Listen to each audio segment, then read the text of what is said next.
আসসালামু আলাইকুম ওরহমতুল্লাহি ওবারাকাতুহু। এই পর্বে আমাদের আলোচনা সূরা শুআরার ষষ্ঠ রুকুর দ্বিতীয় পর্ব। আলহামদুলিল্লাহ ওয়াসসালাতু ওয়াসসালাম আলা রাসূলিল্লাহ ওয়া আলা আলিহি ওয়া সাহবিহি আজমাইন, আম্মা বাদ। আউযু বিল্লাহি মিনাশ শাইতানির রাজিম। বিসমিল্লাহির রহমানির রহিম। আয়াত 105 এরশাদ হচ্ছে, কাযযাবুত কওমু নূহিল মুরসালিন, যে আল্লাহর নবী নূহ আলাইহিস সালামের কওম রাসূলদেরকে অস্বীকার করেছিল। অর্থাৎ the people of Noha denied the messengers. এখানে নূহ আলাইহিস সালামের জাতি যদিও শুধুমাত্র আল্লাহর নবী নূহ আলাইহিস সালামকেই মিথ্যাবাদী মনে করেছিল, কিন্তু ইসলামী বিধান অনুসারে একজন নবীকে মিথ্যা ভাবা সকল নবীকে মিথ্যা ভাবার সমান। সেই জন্যই বলা হয়েছে যে নূহের সম্প্রদায় রাসূলগণকে মিথ্যা মনে করেছিল।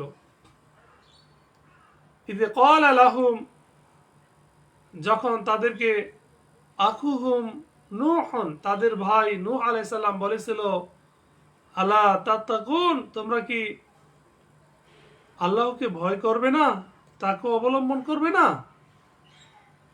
অর্থাৎ এখানে আখুহুম মানে ভাই বলা হয়েছে এই জন্য যে যেহেতু নূহ আলাইহিস সালাম ছিলেন ওই জাতিরই একজন। তিনি আরো বললেন, নূহ আলাইহিস সালাম, নিঃসন্দেহে আমি তোমাদের জন্য এক বিশ্বস্ত রাসূল। অর্থাৎ আল্লাহ তাআলা যে বাণী দিয়ে আমাকে পাঠিয়েছেন তা আমি তোমাদেরকে কম বেশি না করে হুবহু পৌঁছে দেব। অর্থাৎ আল্লাহর কাছ থেকে যা পাবো তাই তোমাদের নিকট পৌঁছে দিব। ফাত্তাকুল্লাহ, অতএব তোমরা আল্লাহকে ভয় করো, ওয়া আতিউন, এবং আমার আনুগত্য করো, আমার অনুসরণ করো। তো এই আয়াতটি মূলত গুরুত্ব প্রকাশের জন্য এবং এই কথা ব্যক্ত করার জন্য আনা হয়েছে যে রাসূলের আনুগত্য ও আল্লাহকে ভয় করার জন্য কেবল রাসূলের বিশ্বস্ততা ও ন্যায়পরায়ণতা অথবা কেবল প্রচার কার্যে প্রতিদান না চাওয়াই যথেষ্ট ছিল। এই আয়াতের মূল বিষয় হচ্ছে যে আমি নূহ আলাইহিস সালাম তাদেরকে বললেন, আমি তোমাদেরকে আল্লাহর উপর ঈমান আনার ও শিরক না করার প্রতি আহ্বান জানাচ্ছি। এই ব্যাপারে তোমরা আমার আনুগত্য করো। ওমা আসআলুকুম আলাইহি মিন আজরিন, আর এর উপর আমি তোমাদের কাছে কোনো পারিশ্রমিক চাই না, যে আমার পারিশ্রমিক, আমার প্রতিদান শুধু সৃষ্টিকুলের রবের নিকট। অর্থাৎ আমি তোমাদের মাঝে আল্লাহর বাণী পৌঁছে দিচ্ছি, তার জন্য আমি তোমাদের কাছে কোনো পারিশ্রমিক চাচ্ছি না, বরং তার পারিশ্রমিক মহান আল্লাহর নিকট, যা কিয়ামত দিবসে তিনি আমাকে দান করবেন। সুবহানাল্লাহ। যে ফাত্তাকুল্লাহ ওয়া আতিউন, সুতরাং তোমরা আল্লাহকে ভয় করো এবং আমার আনুগত্য করো। তো এই বাক্যটির পুনরাবৃত্তি তাগিদের জন্য, অর্থাৎ কোনো বাক্য যখন পুনরায় দ্বিতীয়বার উচ্চারণ হয় তখন সেটা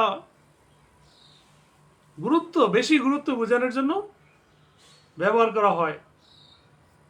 ক্বালু, তারা বলল, আনুমিনু লাকা, যে আমরা কি তোমার প্রতি বিশ্বাস স্থাপন করব। ওয়াত্তাবাআকাল আরযালুন, অথচ নিম্ন শ্রেণীর লোকেরা তোমার অনুসরণ করেছে। তার মানে হচ্ছে তারা বুঝাতে চাইল যে এখানে আরযালুন মানে হচ্ছে নিম্ন শ্রেণীর লোক, ইতর লোক, যাদের সম্মান ও সম্পদ নেই এবং যার কারণে সমাজে তাদেরকে নীচ, হীন ও তুচ্ছ মনে করা হয়। আর সেই সঙ্গে ওইসব লোকও এর মধ্যে সামিল যারা হীন পেশার সঙ্গে জড়িত, এদের সকলকে বোঝানো হয়েছে, অর্থাৎ যারা একেবারে নিম্ন শ্রেণী খেটে খাওয়া কাজ করে। ক্বালা ওমা ইলমি বিমা কানু ইয়ামালুন, আল্লাহর নবী নূহ আলাইহিস সালাম বলল যে তারা কি করে তা আমার জানার দরকার নেই। অর্থাৎ আমাকে দায়িত্ব দেওয়া হয়নি যে আমি মানুষের বংশ পরিচয়, ধনী গরিব ও তাদের পেশা সম্পর্কে খোঁজ নেব, বরং আমার দায়িত্ব শুধুমাত্র এই যে আমি ঈমানের প্রতি আহ্বান করব এবং যারা এই আহ্বানে সাড়া দিবে তাদেরকে নিজের দলভুক্ত করব, তাতে সে যেমন লোকই হোক। ইন হিসাবুহুম ইল্লা আলা রব্বি লাউ তাশউরুন, তাদের হিসাব গ্রহণ তো কেবল আমার রবের দায়িত্ব, যদি তোমরা এই বিষয়ে জানতে।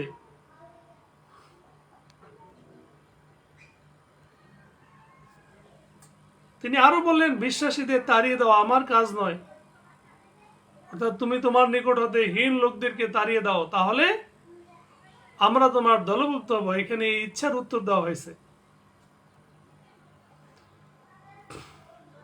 নূহ আলাইহিস সালাম তাদের বললেন, আমি তো কেবল একজন স্পষ্ট সতর্ককারী, যে ইন আনা ইল্লা নাযীরুম মুবিন, সব নবী ছিল তার জাতির কাছে সতর্ককারী। তার মানে হচ্ছে অতএব যে আল্লাহর ভয়ে আমার আনুগত্য করবে সে আমারও তার, আমার ও আমি তার, দুনিয়ার চোখে সে উচ্চ হোক অথবা নিচ, সম্মানিত হোক বা অসম্মানিত। ক্বালু, তারা বলল, হে নূহ, তুমি যদি বিরত না হও তাহলে তুমি অবশ্যই পাথরের আঘাতে নিহতদের মধ্যে সামিল হবে। ক্বালা, নূহ আলাইহিস সালাম বলল, হে আমার রব, আমার সম্প্রদায় তো আমাকে মিথ্যাবাদী বলেছে। ফাফতা বাইনি ওয়া বাইনাহুম, সুতরাং আপনি আমার ও তাদের মধ্যে ফয়সালা করে দিন, আর আমাকে ও আমার সাথে যেসব মুমিন ঈমানদার আছে তাদেরকে আপনি রক্ষা করুন। অর্থাৎ নূহ আলাইহিস সালাম আল্লাহর কাছে দোয়া করলেন যে হে আল্লাহ, আপনি আমার ও আমার জাতির মধ্যে ফয়সালা করে দিন এবং আমাকে আমার সাথী ঈমানদারদেরকে রক্ষা করুন। এ বলে আল্লাহর কাছে দোয়া করছেন।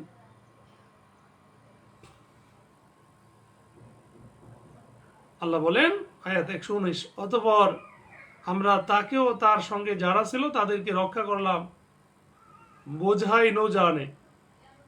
এখানে বোঝাই নৌজানের অর্থ হচ্ছে এই নৌকাটি সকল মোমেন ও সকল প্রাণীতে পরিপূর্ণ ছিল। এরপর অবশিষ্ট সকলকে ডুবিয়ে দিলাম। তো সম্মানিত সুধী, যে নূহ আলাইহিস সালাম 950 বছর দাওয়াতের কাজ করা সত্ত্বেও তার জাতির লোক অসৎ ব্যবহার ও বিমুখতার উপরেই কায়েম থাকলো। পরিশেষে নূহ আলাইহিস সালাম অভিশাপ করলেন। আল্লাহ তাআলা কিন্তু অর্থাৎ কিস্তি নৌকা তৈরি করার ও তাতে ইমানদার মানুষ, জীবজন্তু ও প্রয়োজনীয় মালামাল তুলে নেওয়ার আদেশ দিলেন। আর এভাবে ইমানদারদেরকে বাঁচিয়ে নিয়ে অন্যদেরকে, এমনকি তার স্ত্রী পুত্রকেও যারা ঈমান আনেনি তাদেরকেও ডুবিয়ে মেরে ফেলা হলো।